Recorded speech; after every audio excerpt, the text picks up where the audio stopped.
Done, bro. Wait, where you going? To watch the full 94 podcast. Can't watch that without me. Wait up, bro. You know full 94 is my favorite show. Winning. A winner, the champ, the best, we are all of them. Cause we went right and not left to not follow them. Sobriety tests, I am walking up in line. Added the sex and the drugs, but couldn't subtract my mind. They all wanted me dead. I was chilling in the cut, then I transformed like I'm best friends with Shia LaBeouf. See, I've been a winner, check it, and I ain't even firing. Church time's God, I'm a product of my environment. We are winners, losers come with me. Got God with us, never letting flesh envy. We don't worry about the money, the sex, the cars, the clothes. Now watch reality unfold like we winning in here, yeah, we winning in here. Say we winning in here. We winning in here. What's going on, family? What's going on, bro? We winning in here. I'm sorry, I had to get that last piece of spaghetti in there, you know what I mean, before the show started, you know. That I ain't even gonna hold you. I was looking at the time going down, like, all right, I can get it real quick. What going on though, man? You were eating that junk like it was school free lunch. You remember that old school free lunch? Big facts, man. I was like, this show about to start. I'm hungry. I'm trying to get it in. What's going on though, man? Full 94, MTMV Sports. We here for you every Monday, 8:30. So we got to do it, man. I got Wildress, I got C, I got Jew. We got WNBA finals. We got interviews. We got preseason. We got LeBron sitting down to make a part 2. What are we talking about in these streets, bro? I ain't gonna lie to you. Let's just get, before we even get to it, I'm just be completely honest with y'all. I'm gonna tell you what happened. There's just the depletion that happened in our chat today when this announcement came out from C and Jew. It was like somebody killed their dog or something. I'm trying to tell you. It just went downhill. It was like this. Hold on. There go my day right there. There go my day. I don't know how to feel right now. Got the whole world in a chokehold right now, Brian. And that's what he meant to do. He know what he's doing right now. But Will, talk to me, man. How you feeling? How you feeling down there in my local Floridian? I'm chilling, man. Back home, man. I still got a little bit of jet lag, man. But you know, yeah, you've been traveling for real. yeah, man. I just got back from LA, man. Good time. Yeah. I came back at the right time though, because the day I came back, the Phillies Dodgers series started, and I got into it with somebody at the airport because they be getting out of pocket, bro. Like I don't, like yo, calm down. Dude. We be out here in the streets though. Dodgers yeah. You know? So I'm glad to be back though, man. I got nice little vacation coming. Hey, y'all was bugging in the group chat there. I just want to put that out there, bro. I just feel like I gotta put that out there, bro. And I feel like the message tomorrow is like an Amazon Prime message, bro. And if it is the way that y'all showed yourselves, they definitely did. They showed I have no shame, brother. I'm not okay. I'm not. Whatever anybody got to say, I don't care. I'm not okay. I'm not okay for this potential announcement, bro. I'm not prepared. I'm not prepared. Like I'm sick because what is happening right now? Like what? Why would you do this to me on a Monday afternoon? I put it in my phone as a reminder because 12 o'clock I'm being tuned in. He's 40. Man, that don't mean nothing to me, bro. I don't hear nothing right now, dog. I ain't trying to hear nothing to other right people, now, it's totally different what he means to me, and like I will come every day. No. All right, let's just so what y'all talking about. What's up, Brandy? All right.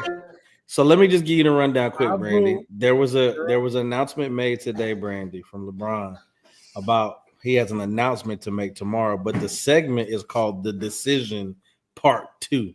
So we have no idea what this decision may be. He may be staying with the Lakers, signing off. I'm telling you, it's the Amazon commercial. We have no idea. Tomorrow is Amazon Prime Day. So it is it is ironic that was the day he chose. We're gonna see. But aside from LeBron taking out all the headlines with his post and putting half of our team in a chokehold. Hey, brother, I'm gonna just say this, man, before you get started. If it's really an announcement, I'm not coming on the show next week. I'm calling out, bro. If it's what? Just let C and Jew sit on the show and talk for hours so they can get it out, bro. Get it I'm over not with. coming on the show, bro. If that's what it is.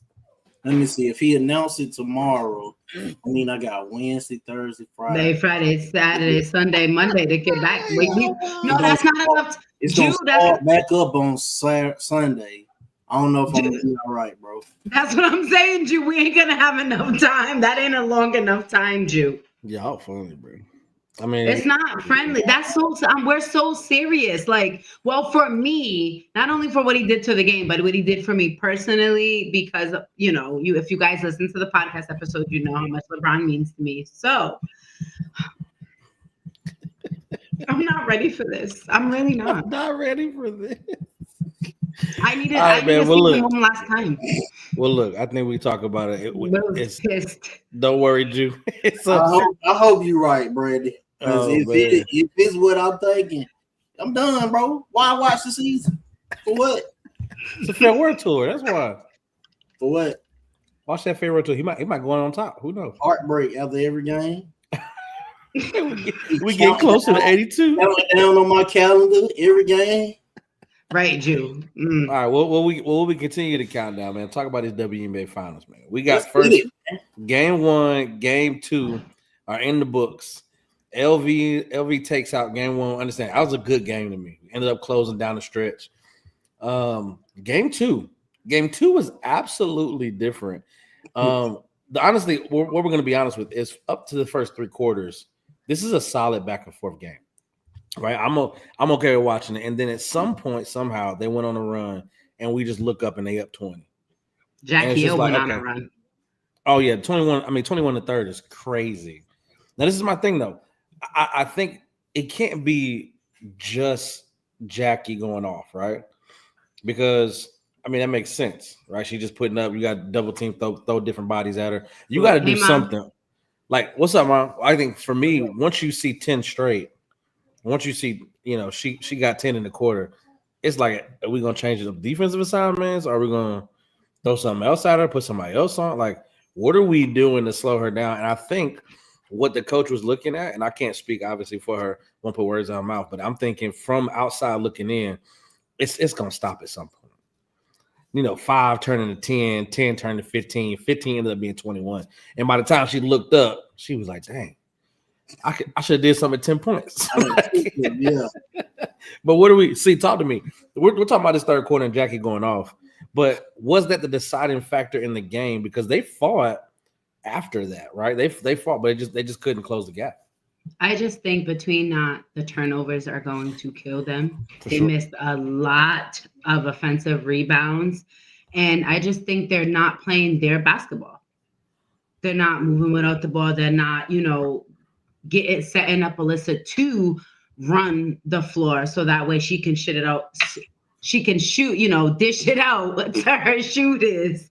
But my bad, guys. But but also, and then the shot selection, I just felt like they was just rushing with 22 seconds left in a shot clock. They're chucking up a 3, and it's just like, what is going on? Let the ball touch a few more hands before you decide to shoot the 3. I felt like they in that third quarter they got defeated, and they just let it go. So do you think in the third quarter, halfway through Jackie's run, they just kind of said, "Man, all right, bro. We just gonna go ahead, get the game 3 up in Phoenix, and we're gonna see what happens." Game was over before then. Yeah, bro. These folks like over though. Game was over in the second quarter. That's a lot. Jack. That's when Asia and Chelsea Gray went crazy. Phoenix showed up. Tell me why.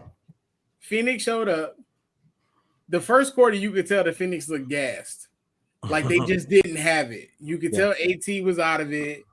Satu already in the first quarter was showing her emotions way too soon.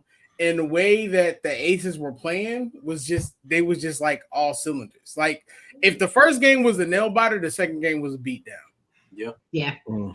And the second half just carried it over. That third quarter was just the icing on the cake. That's all it was. Like Jackie coming out, and I think I told C this, like, you realize how good Jackie is. Like, if Jackie wasn't on a team with Asia, Jackie would be an MVP candidate every year.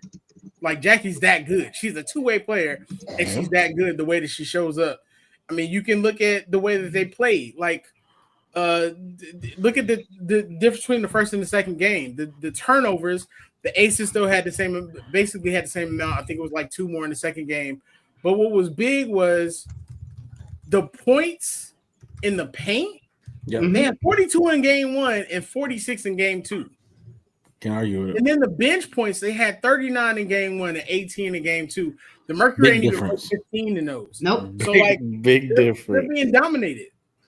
They are being, and there's no one else in the second game of the first half. The only person that was looking for her shot was Kalia Kafa. She continued it on in the second half, but you didn't have anything. We're gonna need more from Sammy. And then you just see the difference between the rookie when she's guarding Chelsea Gray. Like, I don't know in what mind Akana guarding Chelsea Gray is the answer. That is not you. Like, that's just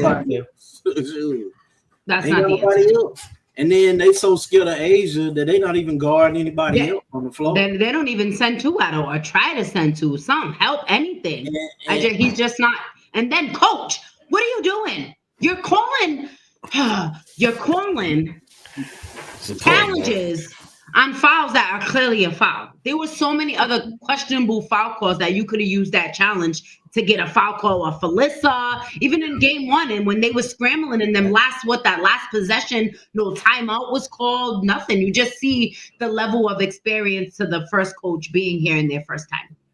Yeah. Oh, that's a Phoenix fact. is playing a half-court game, and what right now is full-court dominance. Yeah. And if they don't break out of that half-court defense, they're not going to do anything. You keep trapping people, and then somebody else is beating you for a 3. And then you going down on the other end, it's 24 seconds on the shot clock. Y'all getting down to 20 seconds, and y'all chucking the 3 up. You're not even setting the offense up. Kai, and then you can't even rebound the basketball when you do that. So you don't even give yourself a second chance to even get a bucket. Yeah. So it's just one of those things where everybody struggles, and then when Phoenix struggles, everybody's watching AT, waiting for AT to do stuff. AT is a setup. She's not the scorer. Yeah. So and on top of that, Kalani Brown needs to get more playing time because she's the only person on that team who's actually big enough to guard Asia and at least put a hand in her face. And she can pick up 5. And she could pick up 6 fouls quick. But the thing about Kalani is that Kalani might be too slow for how fast the Aces are going. So Phoenix got a lot to fix. They getting killed on the ISO plays because Jackie coming off of pick and rolls and she looking like Iverson every time she do it. Chelsea Gray is doing what she needs to do. So it's like Phoenix emptied their bench out like early in the fourth quarter. They knew it was over.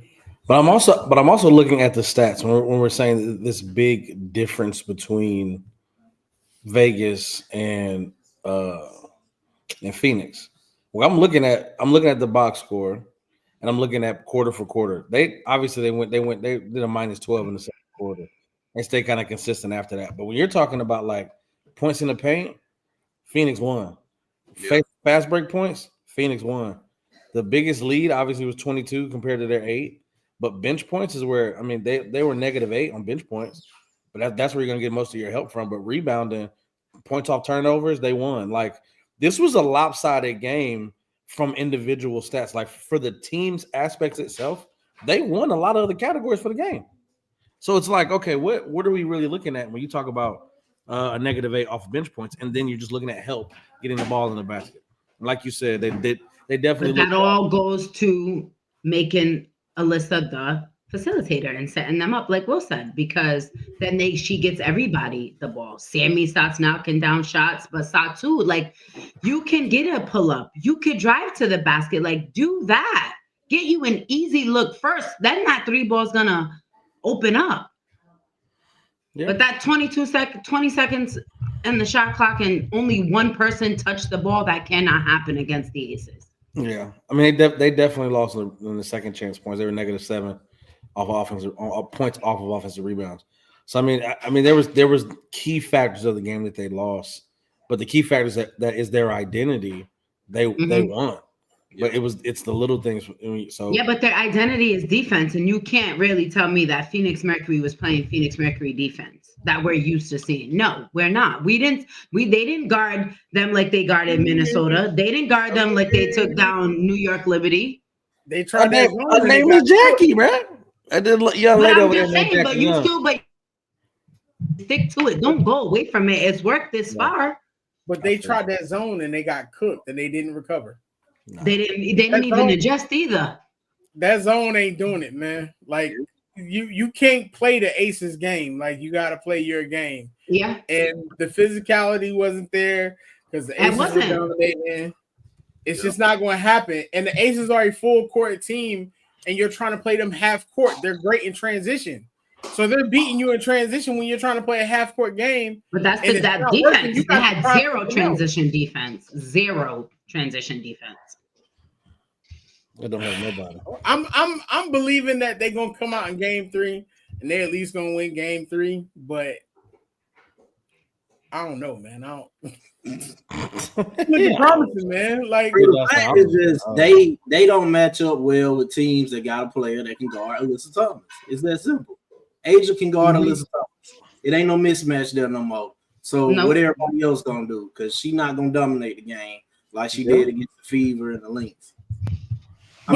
Lynx, my bad. She could guard Alyssa Thomas, couldn't she? No.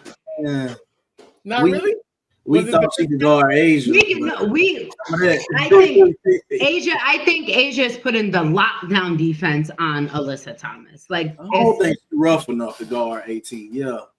That's what I'm saying. I think Asia, like, because she has that, not to take away anything from what Fee has done. It's just when you got to match a dog with a dog, and that's just what happens. You see what Becky Hammond said. ABC, anybody but Copper, and she came back and did exactly the same thing. But what did I tell y'all about Kai? And what did she do? She did it. She came back in the second half. It's just she was the only one. She didn't come back in the second half enough. Yeah. She came back for like 2-3 minutes and then she also needs her team too. I need to see Big Bucket. Bana, you've been in this experience before. You have championship experience coming off the bench. You know what it's like. You have the most playoff games than anybody in the finals right now. I knew Duana was frustrated when she tried to fight Dana Evans. I was like, "Come on, Duana! Slow your little butt down now. Come on, Dana. Thank you. Because when a player fits in with a team, or when a player is just happy, you just see it. Between Melissa and Dana, they just look like the players that we're used to seeing them play back in Louisville, back in Baylor. Yeah, what I've also understood is that, as I'm watching the Aces play and I'm watching the attention that Asia gets on the offensive side of the ball, and I'm looking at what Chelsea can bring as she's bringing down from this point guard, but then this aspect that Jackie has, right? And I say all this to say, I expected more out of Jewel, but what I'm also seeing is that her role is not what it was in Seattle. Correct. Right? When you're looking at, I feel like she has become the Kevin Love, the Chris Bosh. I think because we just need you to do what you're good at, and all the attention will be on Asia and Jackie coming off screens or being able to attack the defense and drop off. Now, obviously, Chelsea's going to kind of facilitate the offense. But what I'm looking for is like, okay, Drew, you're a prior MVP. Like, I need you to do something. But she's picking her spots because she's not the number one option. And I think when I'm watching and I'm like, initially it pissed me off because I was like, okay, you can't be out there for 35 minutes dropping 6 points. Like, I need you to do something else. You're not really like killing it on defense either. So it's like, bring something to the table. But now as I'm watching both games, and I went back and watched the last series as well, like, she's just playing her role at this point. But it also tells you how good Kelsey Plum is. I'll give you that. Because Kelsey Plum would have fit right in there, found a way to give you 15, 20 a game, and still did what she did even when she struggled on defense. So, yeah, I think I would say cool. I wouldn't say that like want to look at it like this because when I look at Kelsey and what she brought to the table, those back-to-back championships and her being shipped out the year after they lose in the finals, or losing to the game to go to the finals. I'm really thinking about Kelsey just being a part of the makeup of that team. Like Kelsey to me was number 2, right? Like I think Jackie obviously had she had the ability to attack the basket. But when I'm looking at Kelsey was the second leading scorer on that team. And it was like, okay, Kelsey, this is your role. I don't think Jewel, they're just not expected of her, right? Like I think if we looked at Jewel the way we looked at Kelsey, or if Coach Becky said, I need you to come in here and replace Kelsey Plum, then I think maybe we'd see a different Jewel. But I think she's not being asked to do that. And what we know about anybody else, say it again. But that's what she was supposed to do. But that's what I'm saying. I don't know if that's coming from her mentality or Coach Becky and what Coach Becky is asking of her. Does that make sense? Yeah. It does, but it's a little telling when you consider that one of the reasons that Jewel wanted out was because she wasn't getting her shots in Seattle. When you were getting your shots in Las Vegas, you weren't making them. So it kind of plays into what they were saying. So I don't know if Jewel is hurt or not, but you know what I mean? Like, I don't think it should be a seamless fit for her to fit into that offense, considering the fact that Jewel can spot up shoot, but she can also create. And they gave her opportunity. It's just that when she was starting, it just wasn't happening. You know what I mean? No, so I don't know. Maybe it's just like a transition year for Jewel, and like she just needs time. She's great when she comes off the bench, but I expected Jewel to come in and be, gold mom. I feel like she had to accept that because she came from an organization that she was the number 1, and then she went to changing and all this frustration, and then she had to leave. I felt like once she finally was like, you know what, I'm on this championship caliber team. They're here to teach me. They're here me to grow in places that if I'm not shooting, what else can I do to expand my game? Let me embrace that. Here I am. In these last 2 games, I feel like she took that role coming off the bench to another level. Is the series over? Oh, I'm not giving up on my. I'm not gonna say. I need to see game 3. Yes, I need it. I'm with you, Will. If Phoenix ain't got no fight, wrap it up at 4. Yeah, for real. All right, well, let's continue to talk about it and figure out the WNBA. We're gonna watch and let the game 3 powers, and we're gonna have this conversation. I think the Aces, to me, they're probably gonna knock this thing out, but it is what it is. We'll keep talking about. Let's get to this interview. Let's get to these things of going around the rest of the WNBA as the world has all of its eyes on the WNBA finals. There are things happening behind the scenes that are very telling. Now, Will, I'm gonna let you behind the scenes.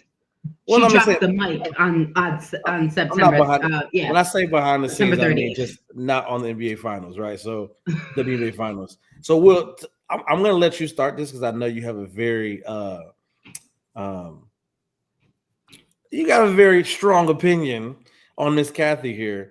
So the question now, for people who don't know what's happening around the WNBA outside of WNBA finals, Kathy, the commissioner of the WNBA, has been getting a lot of criticism, and a lot of criticism from one specific player who is top 5 in this sport, as we're talking about the face and talent, and conversations that were had between this player, Fisa Collier, as well as Kathy, and these conversations kind of coming out, calling for. I've seen Stephen A. call for her resignation. Nobody cares. Nafisa, talk about Nafisa and the things that she's saying around the conversations they had off, kind of off the record, as you want to say. Will, tell me, what are you seeing from a situation like this, from a commissioner who repeatedly every year we seem to hear something about her leadership and the way that she's leading the WNBA? Shorty out of touch. It's time for her to go.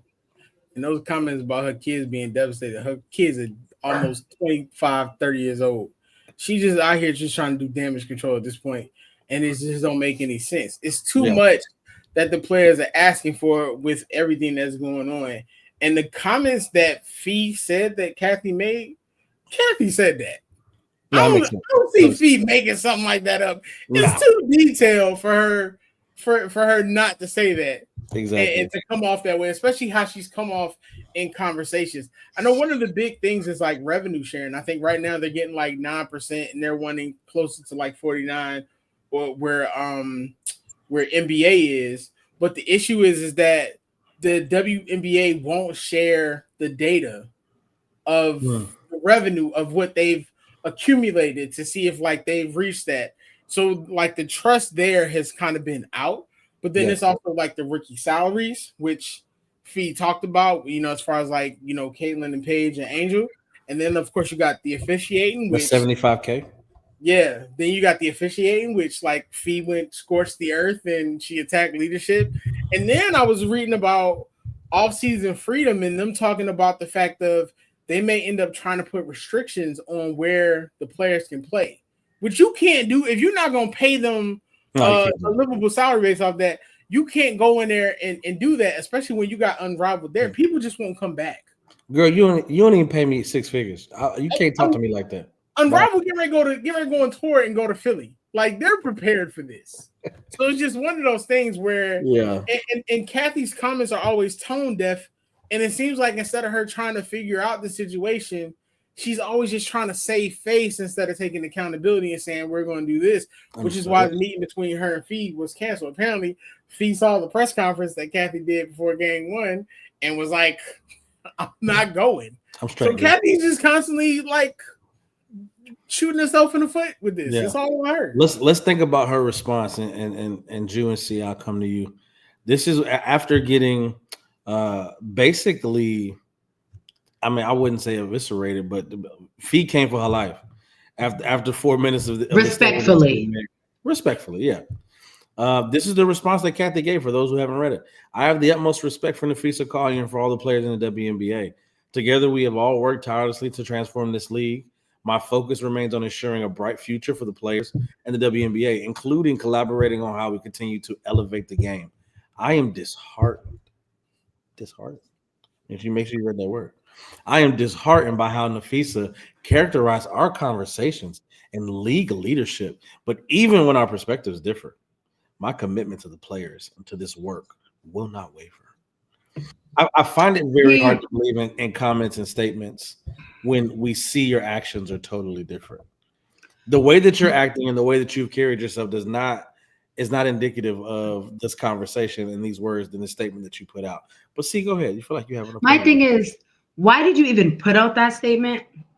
Because in that statement, you're to me, the way I comprehend it, that you're giving like, okay, maybe, but maybe not. Like I still was more confused after reading that, and then after her statement, and then she came out and like Andrea Carter said, take accountability, stand on it, and when they asked you about if you can see yourself as commissioner, you said I can roll with the punches or I'm tough or whatever the word she said, but she didn't stand on it and be like, yes, I'm gonna be the commissioner and we are gonna figure out a solution to come better. It just felt like at the same time you're trying to stand. At the same time, it sounds like some I would stand 10 toes behind Sports Talk with C, no matter how you feel. And I just feel like she didn't give that. It's like if you can't be that leader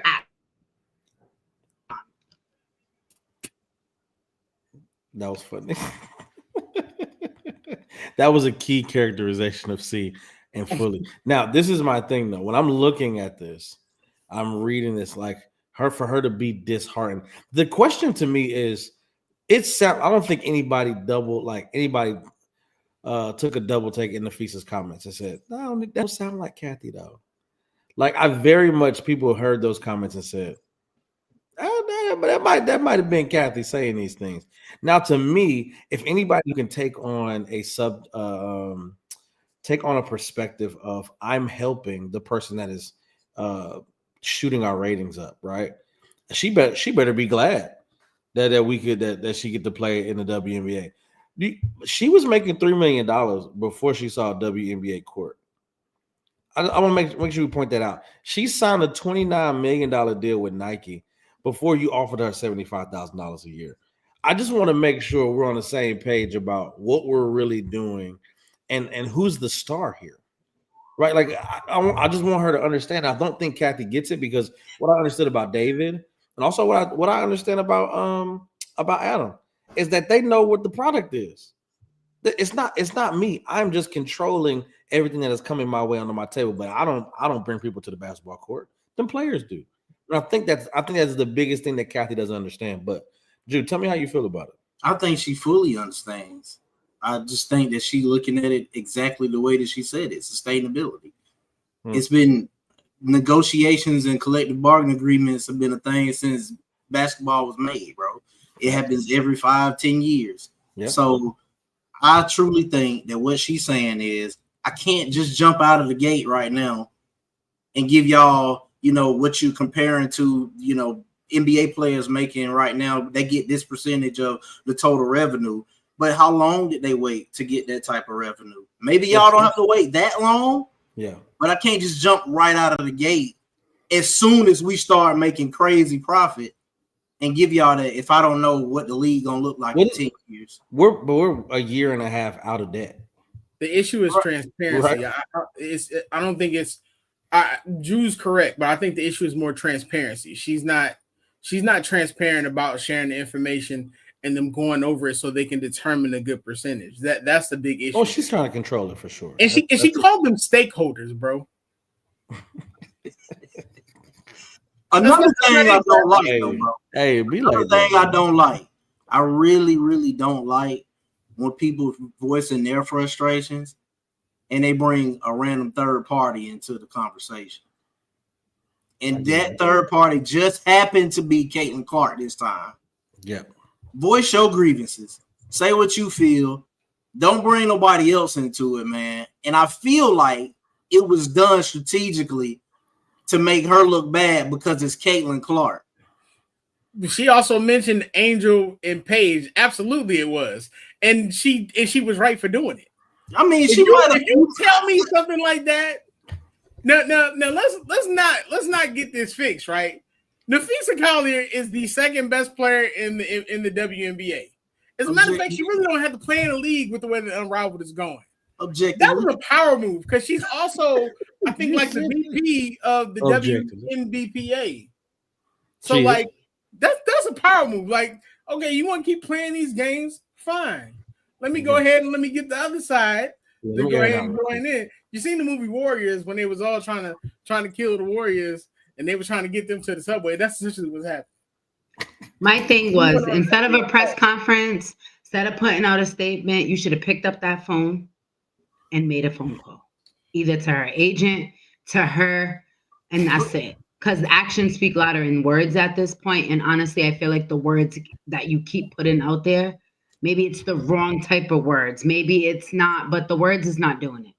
You should have picked up a phone call and right then and there. As soon as you've seen it, social media, your kids have social media. As soon as you've seen it, made the phone call. Like, I understand your frustration. Let's have a real conversation, me and you, and talk about this. Let me know exactly how you feel. The way you did it today, I want to be there. I want to hear it. I want to be there, and I want to feel it. I want to see it. I want to hear it, and let's move forward.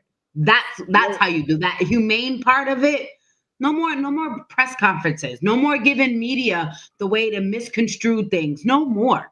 If you truly, that's what you should have did as a commissioner. Picked up that phone and had that conversation and put her first and let her know, like, I hear you. I do. Not just because the world is on you. Well, she don't. I would have asked if I was in the press conference, man, when she said that about Caitlin Clark. My next question would have been like, "Well, what you said when she said that, man? What you say?" You know, nobody. What happened after she said that about Caitlin Clark? What you do? I mean, that's a fair thing, voice. That's a fair thing, man. What's crazy is everybody outside of, they said it on the game. Everybody outside of Kalani and Lexi Brown are free agents. So if you don't have players, you don't have a league. Right. That's wild. That's a real thing. Get Big Kathy up out of there. Just don't move back in there. So what's the removal? If they want to remove her, what do that look like? Do she have to resign?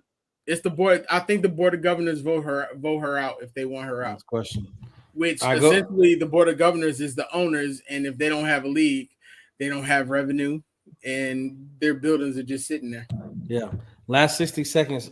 See, close us out, man. What are we to do with Kathy in this ongoing feud against the WNBA commissioner and the WNBA players? Actions. Set up a meeting. Never mind. Can you come to a meeting? Schedule a meeting. hey, this is the day the meeting scheduled. Can you please be here? Like, and if then that's where you're gonna start. If phone calls are not coming, putting presses out and word, like schedule the meeting, let them know when the date is, and go from there. Adam Silver feels like it can be repaired and feels like she's taking a lot of scrutiny and, voices need to be heard. Set up the meeting. No more talking. Stop. Get actions involved. That's it. I'm not mad at it. Our product is beautiful. They ain't mad at it. I get it. You too, see. What and this is what we're talking about, man. The WNBA and what we got for the rest of the WNBA finals. We're going into the offseason, what we're going to do for seeing Unrivaled, another city, which players will be a part of it. Sports. Excited about what's happening in women's sports, man, women's professional sports, and what we're going to see kind of moving into the next season.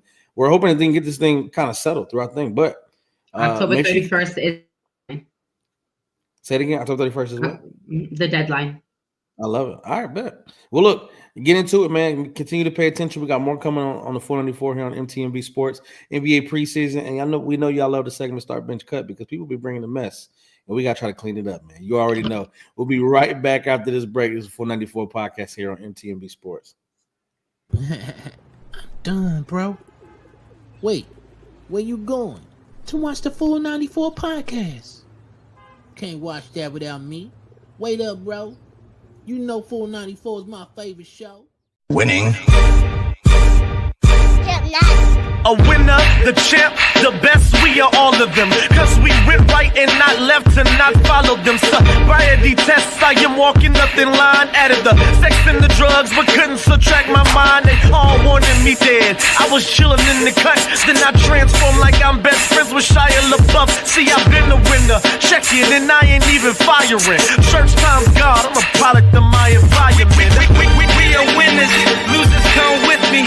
Got God with us, never letting flesh envy. We don't worry about the money, the sex, the cars, the clothes. Now watch reality unfold like we winning the head, yeah, we winning the head. It's not just about the love of the game. It's about dedication and commitment through the process and the patience to endure. There's joy in reaching your goals and peace in knowing you've done all you're supposed to do.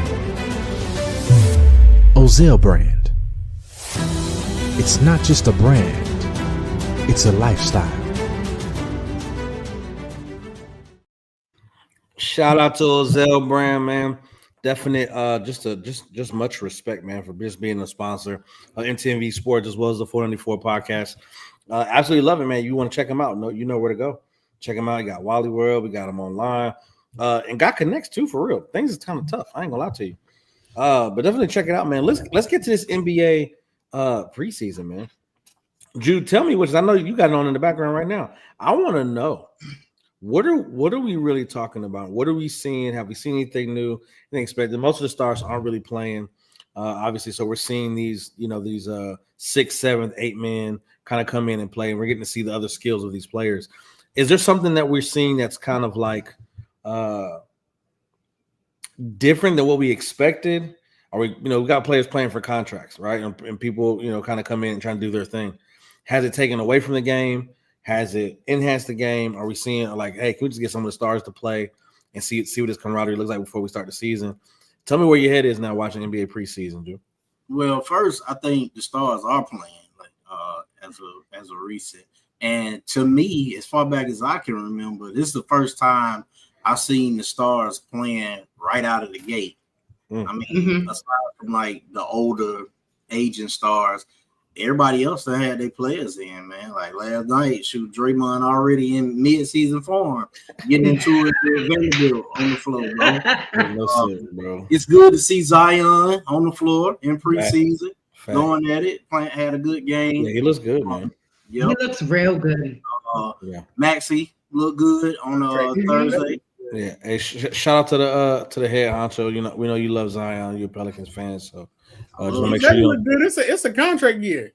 Yeah, he got to. Yeah, okay. And slim down. So I'm trying to get buckets, bro. Even tonight, like right now, what you got like 5 or 6 games on right now. The Hawks playing too, so It's exciting to know that it's back, man. In a couple weeks, we back to full time talking about NBA. One thing I don't like, man, and I got a couple text messages the other day, and I know y'all know where I'm headed with this, man. It is the first game of preseason. Shut up about Bronny James, man. Jesus. Like, yes, the man went 1 for 12. Okay, it's the first preseason game. Leave that man alone. They so loud about him, bro, but don't say nothing about Archie Manning on Saturday, stinking up the joint, losing. There ain't no catching strays. Ain't no nepotism there, bro. They just Bronny James, right? Dang, they on Bronny James.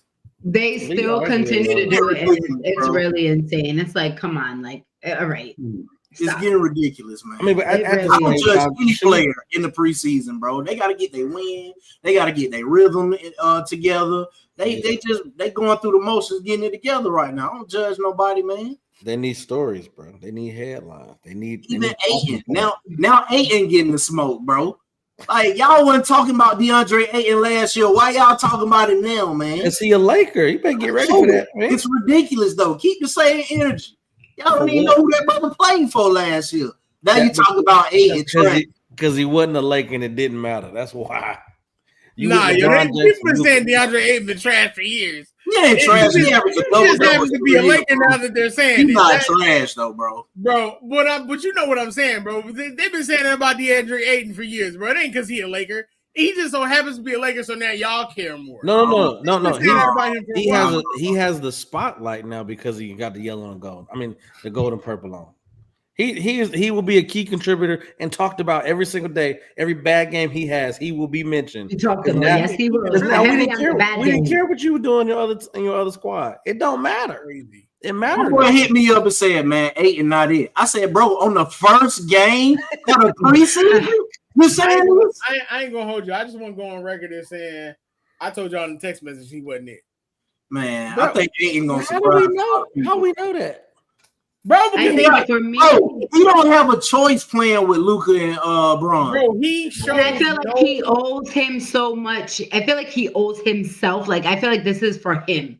Like I know I'm not. Like I know I'm a hooper. Like you know what I'm saying. I don't think it's what it is when he was like with the Suns. Like I don't think that. I think this is like, all right, I got a fresh start. I'm with the new group of people, and we're about to get busy. I truly think that I gotta see the chemistry. I love y'all dedication to the Lakers because every year during preseason, when it's a new signing, we go through this for some player every year, bro. I tell you, the only reason we're going through this is because of your comment. That's exactly what it is. Bro, I just want to go on record. Yo, respectfully, he played. Respectfully, I'm like 9 for 10, bro. Let's be honest. What? I'm like, I said Gabe Vincent wasn't it? We didn't say he was. No, somebody in this group said he was. I don't think any of us agreed to that trade. I said Austin Reeves wasn't a star. Yeah, I would say he's not a star. I said Austin Reeves wasn't a star. I said I ain't gonna say everything because I'm gonna save it for the season. But yeah. I appreciate y'all dedication. We go through this every year with y'all with the Lakers.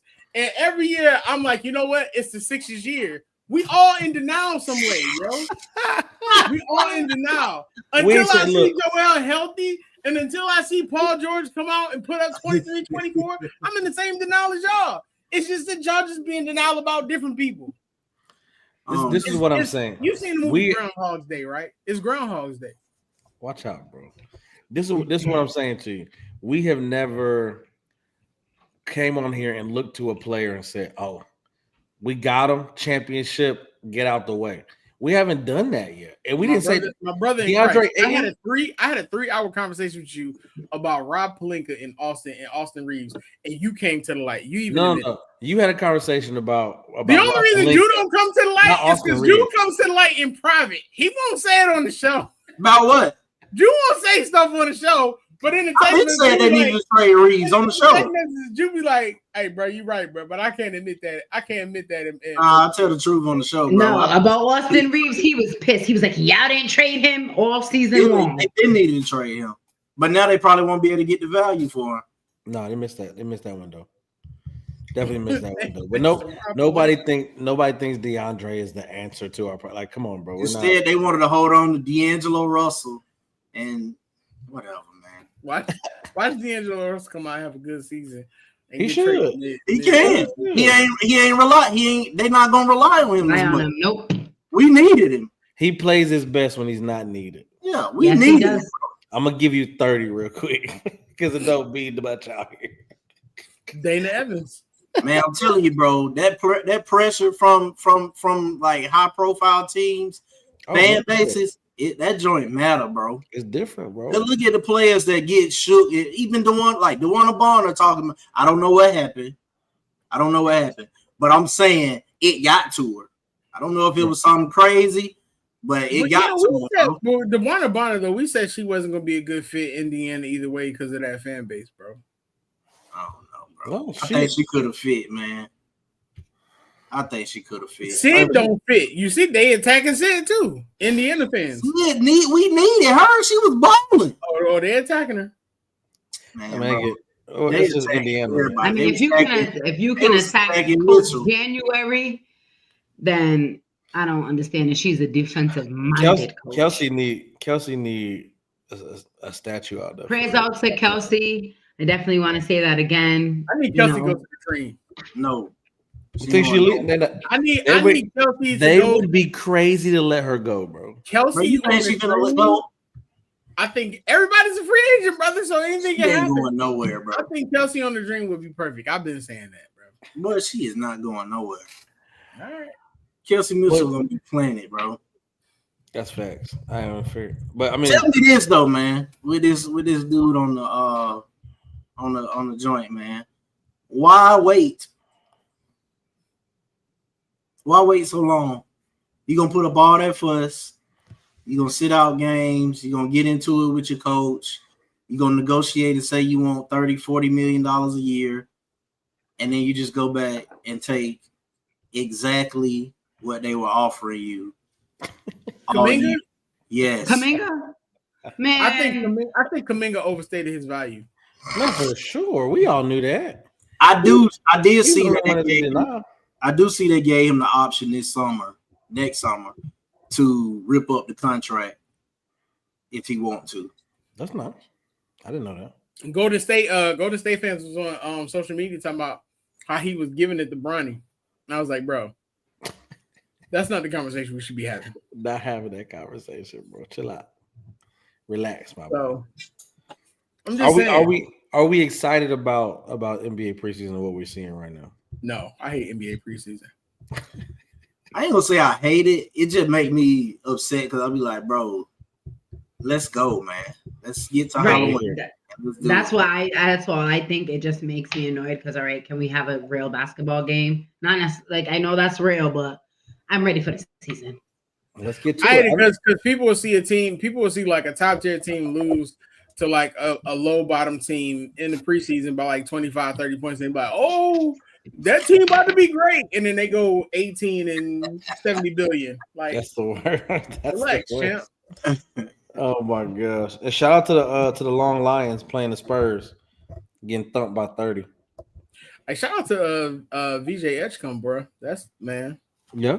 That might be my rookie of the year. I'm not mad at it. All right, well, you know what else? It ain't gonna be Ace Bailey who tried to play his way into Washington. Yeah, no. And he got there eating oxtails in Utah. He's silly, man. Well, we also gotta get ready for, man, is this next segment. We got to start bench cut, man, here on the 494 podcast. Here on MTMV Sports. Well, I think you got one on top of your head, man. I really feel like we're here for the decisions. All right. Start, bench, cut, right? I want you to take these players in their prime, put them on these teams, and tell me who you're taking. You ready? Oh, my Lord. Brandon Roy on Golden State. Now we talking prime. Which Golden State right now? On a championship team. Okay. B-Roy on Golden State. Are we talking 17 and 18 or the 15 Warriors? We talking Kevin Durant. Oh, geez. Come on. With KD? Yeah. What's the point? D Rose. We putting him on the Lakers with Bron and AD. Prime D Rose. and T-Mac. We taking T-Mac, and we putting T-Mac. Oh, let's put T-Mac on Denver. With Yoke? Yep. Start bench cut. Warriors. Wow. I'm starting the Warriors. No, I don't think I'm starting the Warriors. Yeah, I mean, that's just what it is. I'll start the Warriors. It is. They're in hell. No, I don't think so. But I mean, there's nothing. There was nothing you could do with them. You got the time coming. Miles, what you got? I don't think so. That's insane. But go ahead. My bad. We good. Yeah, of course. We start the war. I'm starting the Warriors, and we're looking at Lakers or Nuggets. Lakers or Nuggets. D Rose with Bron and AD, or T Mac with Yoke. I'm going to go bench Lakers. I'll cut T Mac in the Nuggets. We talking about the championship teams, right? Warriors. Yes. Man, give me Derrick Rose on the 2020 Lakers. What are we talking about here, bro? A whole lot. Keep going. What are we talking about here? Oh my God. Derrick Rose on that 2020 team? Unstoppable. Then give me Brandon Roy on the Golden State, the championship Golden State team. All that noise, you just switched Denver for sure. But Derrick Rose on that Lakers squad, bro. Oh my God. So y'all ain't showing no love to prime T-Mac. T-Mac would have been tough, bro. But B-Roy, go. I have mine. Steph, Clay, B-Roy, AD. You already know. We ain't got to explain that to you, Will. You already know that. You know that. What's up, C? So, I have dramatic pausing over there. Hey, that Denver team would be tough, though. Brandon Roy on the Warriors as my start.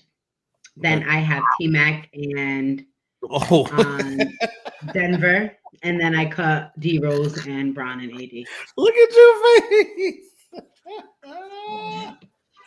Hey, man. I think y'all need to go back and watch 2011, man. Derrick Rose is unstoppable, man. That's wild. On that team with Bron and AD and Dwight. Tell me why you chose T-Mac over D Rose.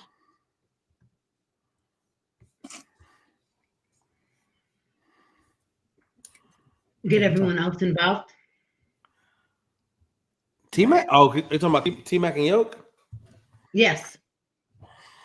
I'm not gonna lie. I'm starting Denver. You're starting Denver. I think you got high respect for T-Mac. That's what I did. We're talking about their primes, right? Yeah. T-Mac was basically a point forward who Kobe said gave him the most problems. So you have Jokic, you have Jamal Murray, you got T-Mac. Oh man, Michael Porter Jr. and Aaron Gordon. Michael Porter Jr. and Aaron Gordon. Are you talking about the whole team or just the starting five? I'm just talking about that starting five. I mean, the bench is great, but that starting five alone, if you have T-Mac who can give you 30 to 32 points a game, can go out there and dominate, and then you have Jokic out there with all them shooters. Come on, bro. All right, talk to me about this. You just named yours. Steph Curry, Klay Thompson, Kevin Durant, Brandon Roy, and Draymond. Like, I'm trying to understand the five. When you name those five, that's who you started, right? Brandon Roy on the Warriors. That's where I start. That's my start. And then I got Lakers and Denver. God bless them. I benched Golden State, but it was only slightly. I cut LA because as good as D Rose was, we still got the rest of the Laker team, bro. What do you mean they won it? You still got the rest of the Laker team, bro. Finals MVP Bron. You got Anthony Davis, who was moving like a point guard at that time. You got Dwight Howard, who was locking up whatever in the paint. Man, come on, bro. You ready to? He said the rest of the Lakers like they didn't win the chip. That's crazy. I said what I said. Bro, that 2022. I'll take the Denver starting 12 over that Lakers starting 12. No. They beat him. Listen to me, bro. Jamal Murray gonna be out the game in the first quarter. 35 alone, my boy. First of all, AD don't want to go in the paint and he don't have to. Dwight Howard gonna be there. So of course, he wants to be a point guard. Okay, Dwight Howard gonna be there. What Jamal gonna do with Derek though? Nothing. None of the point guards or guards gonna do nothing with Derrick Rose. Let me ask you a question, right? So we said that, right? But what are they gonna do with T-Mac? Nothing. What do you mean? Who's guarding T-Mac? Him and Bron gonna guard each other. He gonna get cooked, and he gonna cook him, bro. No, he not. It's gonna be a battle for sure. Bro, LeBron shot over 40% from three that year. Aaron Gordon is gonna guard LeBron on the other side. LeBron shot from 40% that year. Make LeBron work. Aaron Gordon guarded LeBron James 2 years ago. LeBron James averaged 28. Torch him, bro. Bro, no. He's going to torch him, bro. Give me LeBron James, man. Bro, what are we talking about? Give me LeBron James over T-Mac at any point in their career. Brother, we saw how you reacted in the group chat earlier. Give me LeBron James over Tracy McGrady at any point of their career. Any. LeBron James. Give me Derrick Rose in a head-to-head matchup. Give me Derrick Rose in a head-to-head matchup against any point guard at time. Other than maybe Westbrook. Somebody go next, bro. You can't make a statement like that and be mad at his response, though. Give me Derrick Rose in a matchup with Jamal Murray. You did this. I'm like anytime. You saying that, but let's also remember Derrick Rose wasn't no great 3-point shooter either. So he got to guard Jamal Murray on the other side. Rondo was a great 3-point shooter. So let's remember, he's got to guard the bigger Jamal Murray on the other side. Who bigger than Jamal Murray? Bigger than Rose? I think Jamal Murray is. No. I told Jamal Murray in comparison to Derrick Rose. Bro, I'll look it up right now. I think you underestimate Derrick Rose, bro. I'm not underestimating anything, bro. It's a Jamal Murray would have said, "I don't want to play because I'm not guarding Derrick Rose." Bro, let's not do this. Jamal Murray would have called out, bro. I don't want to play though. Let's not do this, bro. Bro, you talking about somebody go next, man. Don't let this man sit here and pine over this, man. Jamal Murray, bro. Nah, man. Who bigger, Miles? I'm looking. He's 6'4". Derrick Rose 6'3". Yeah, 6'3", 6'4". What's the weight difference? Whoop-de-doo. Bro, he's cooking. Bro, what are we talking about here? Wait. You saying whoop-de-doo, but the question was who bigger? So now it's whoop-de-doo? What do you mean? I'm looking now. Hey, man. It's 200. Hey, 200 you're gonna make an amazing lawyer. He got 15. You know how to switch up. Bro, Jamal we still here having a conversation about Derrick Rose. Jamal Murray got 15 pounds. Wait. We having a conversation about Derrick Rose. Jamal Murray can post up in his prime. We're having a conversation about Jamal Murray, bro. All right, bro.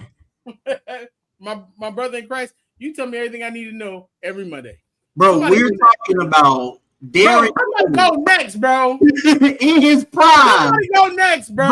Jamal Murray.